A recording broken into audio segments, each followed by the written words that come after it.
back to my channel. On this video I will be doing a cold start on my Echoe GT2000 weed whacker.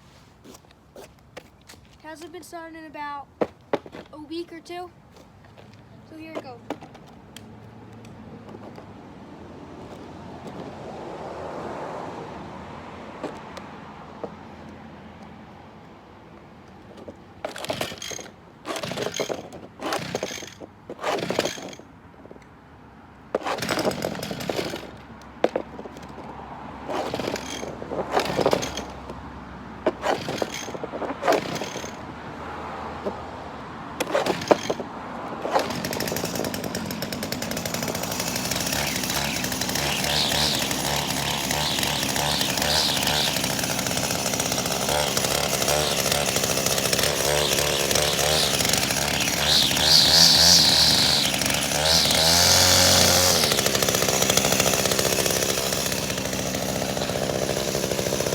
Thank you for watching. Please comment, like, and subscribe.